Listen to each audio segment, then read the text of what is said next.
I was thinking that there's a lot of standard advice when it comes to eating keto and carnivore, particularly carnivore.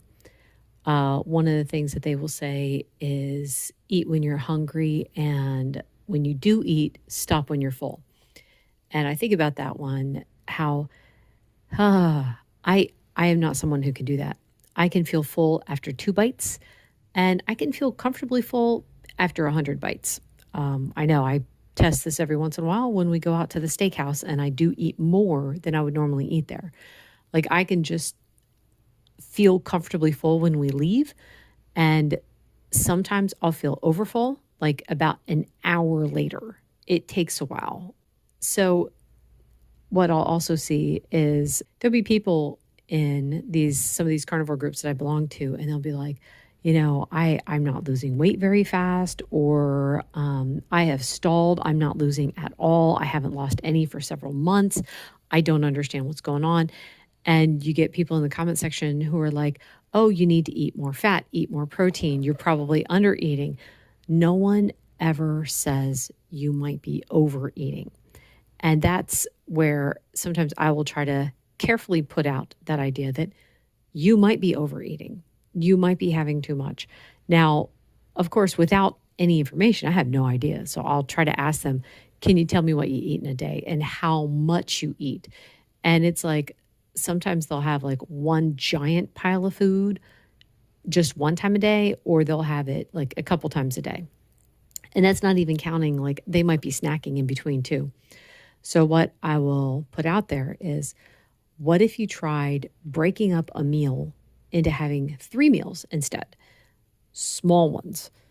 So now everyone needs to figure it out for themselves how much exactly they need.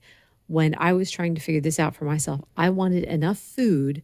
Now, again, I can't tell how full I am at the end of a meal. I won't be able to tell for at least an hour how full I am.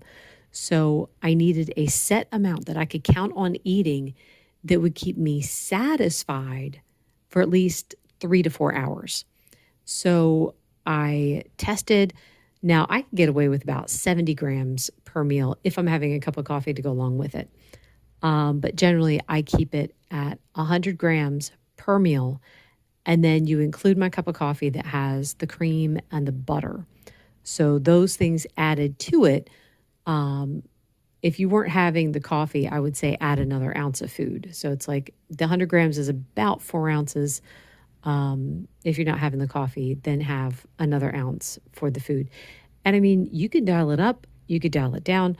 I've had several people say that they couldn't believe how satisfied they were with the amount of food. They thought that they would be starving in between. And it's like, no, it's about the right amount of food, especially for women. I wouldn't say that my small amount would work for men.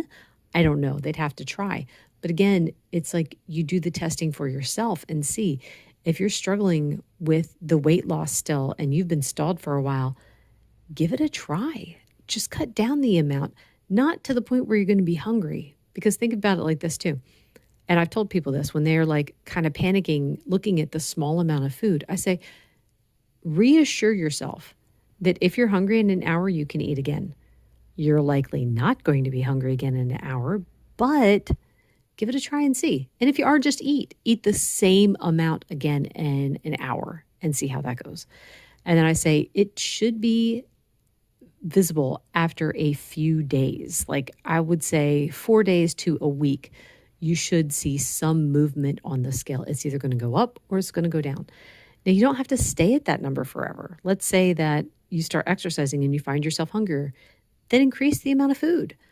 If you find yourself in a stall, increase first for a week, then decrease. See which one works. So anyway, the standard advice gets me because there are some people who act as though this is how it works for everyone, 100% across the board. And then I think of myself and I'm like, well, I must be an exception to the rule then. And I know I'm not alone. I know several people that are in the same boat. Anyway, that is all for today. Thank you so much for listening. Bye.